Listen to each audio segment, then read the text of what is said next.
కాంగ్రెస్ ప్రభుత్వం ప్రజలకిచ్చిన హామీల అమలు కోసం ఫిబ్రవరి 20న చలో హైదరాబాద్ కార్యక్రమాన్ని విజయవంతం చేయండి. 6 గ్యారంటీలో అమలు కోసం పూర్తిగా రుణమాఫీ, రైతు భరోసా అమలు కోసం ఫిబ్రవరి 20న జరిగే చలో హైదరాబాద్ కార్యక్రమాన్ని విజయవంతం చేయడానికి ప్రజలు అధిక సంఖ్యలో పాల్గొనాలని సిపిఐఎంఎల్ న్యూ డెమోక్రసీ జిల్లా కార్యదర్శి ఆకుల పాపయ్య కోరారు. 31/1/2025న డిచ్పల్లి మండల కేంద్రంలో ఏర్పాటు చేసిన విలేకరుల సమావేశంలో ఆకుల పాపయ్య మాట్లాడారు. రేవంత్ రెడ్డి ప్రభుత్వం అధికారంలోకి వచ్చిన 100 రోజుల్లో ప్రజలకు ఇచ్చిన హామీలు, ముఖ్యంగా మహిళలకు ఫ్రీ బస్ తప్ప మిగతావి అమలు పూర్తి కాలేక ప్రజలను అయోమయంలో గురిచేస్తోందని అన్నారు. రైతులకు 2 లక్షల రుణమాఫీ, మహాలక్ష్మి కింద నెలకు 2,500, కౌలు రైతులతో సహా రైతులందరికీ రైతు భరోసా 15,000 వేయాలని, అన్ని రకాల పంటలకు 500 బోనస్ ఇవ్వాలని, ఇల్లు లేని పేదలందరికీ ఇందిరమ్మ ఇల్లు, ఇంటి స్థలంతో పాటు 5 లక్షల రూపాయలు ఇవ్వాలని, తెలంగాణ సాధన ఉద్యమకారులకు 250 గజాల స్థలం, చేయూత పథకం కింద వృద్ధులకు 4,000 రూపాయల పింఛన్, కళ్యాణ లక్ష్మి కింద 1,00,000 రూపాయలతో పాటు తులం బంగారం, యువ వికాసం పేరిట విద్యార్థులకు ఇస్తామన్న 5 లక్షల విద్యా భరోసా కార్డులు ఇవ్వాలని పాపయ్య డిమాండ్ చేశారు. కేంద్ర ప్రభుత్వం సైతం రాష్ట్రాలను సవతి తల్లి ప్రేమ చూపుతుందన్నారు. రాష్ట్రాల హక్కుల్లో కాలరాసే విధంగా వ్యవహరిస్తుందని అన్నారు. విద్యుత్ సవరణ బిల్లును తీసుకొస్తుందని, దీనివల్ల రైతులు కరెంటు ఉచితంగా అందే బదులు బోరుబావుల వద్ద మీటర్లు పెట్టి రైతు వద్ద ముక్కుపిండి ఛార్జీలు వసూలు చేసే ప్రయత్నం చేస్తుందని, దీనివల్ల రైతాంగం మెడకు ఇది ఉరితాడలా వేలాడుతుందని వారన్నారు.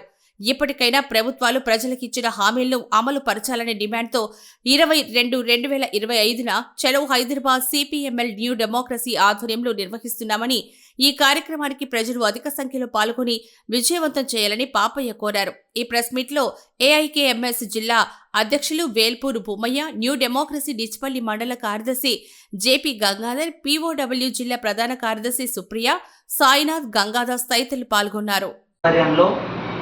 తెలంగాణ ప్రభుత్వం ఏదైతే ప్రజలకు ఇచ్చిన హామీలను నిలబెట్టుకోవడంలో కూడా పూర్తిగా సఫలీకృతం కావడం లేదు.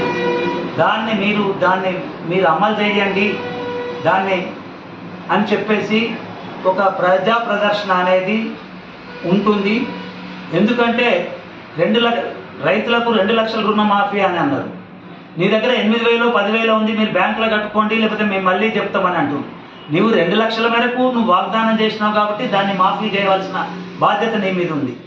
అట్లాగే 11 లక్షల ఎకరాలకు టీఆర్ఎస్ ప్రభుత్వం 4.5 లక్షల అడవి భూములకు పట్టాలు ఇవ్వడం జరిగింది. ఇప్పటికీ ఇంకొక 8 లక్షల ఎకరాల భూమి ఉంది. దాని మీద సర్వే చేసి అవి అందరికి కూడా పట్టాలకి ఇచ్చినట్టయితే వాళ్ళకి రైతు బంధు కానీ ఇటువంటివి అన్నీ వస్తుంటాయి. ఇప్పుడు మిగతాది నువ్వు తులం బంగారం ఇస్తామని చెప్పినావు. నేనేమి ప్రజలు అడగలే మాకు తులం బంగారం ఇవ్వమని, కానీ నువ్వు ఇస్తానన్నావు కాబట్టి నువ్వు లక్షల కోట్లు దేశాన్ని తాకట్టు పెట్టేసి అప్పులు తీసుకొద్దాం, కంపెనీలు వస్తున్నాయి అనుకున్నప్పుడు నీ వాగ్దానాలు ఏదైతే చేసినావో ఆ వాగ్దానాలలో నువ్వు ఇయ్యు. అట్లాగే మహిళలకు నువ్వు ఉచిత బస్సు ప్రయాణం అన్నావు, కిక్కిరిస్తుంది, అక్కడ నిలబడలేని పరిస్థితి ఏర్పడుతుంది. అదనం బస్సులు మీరు ఎందుకు తీసుకురారు? ఒక 1000 బస్సులు తీసుకొస్తున్నాం అని పొన్నం ప్రభాకర్ గారు అంటాడు, కానీ ఎప్పుడు తీసుకొస్తున్నారు? 1000 కాకపోతే 2,000 బస్సులు తీసుకొచ్చేసి వేసి నువ్వు సౌకర్యం కల్పించవలసిన బాధ్యత మీ మీద ఉంది. అట్లాగే టీచర్స్కు గ్రామీణ ప్రాంతంలో ఉండే స్కూల్స్ను డెవలప్మెంట్ చేయవలసిన బాధ్యత తెలంగాణ ప్రభుత్వంది. తెలంగాణ ప్రభుత్వం ప్రైమరీ స్కూల్స్ని కానీ ఇవన్నిటిని టీచర్స్ని ఇచ్చేసి అక్కడ విద్యార్థుల సంఖ్య పెరిగేటట్లు ఇది నాణ్యమైన విద్య అందిస్తాము అనేది ఒక విశ్వాసం కల్పించవలసిన బాధ్యత రాష్ట్ర ప్రభుత్వందే. అక్కడ టీచర్స్ మీద మీరు చర్యలు తీసుకుంటారా? కనీస సౌకర్యాలు కల్పిస్తావా?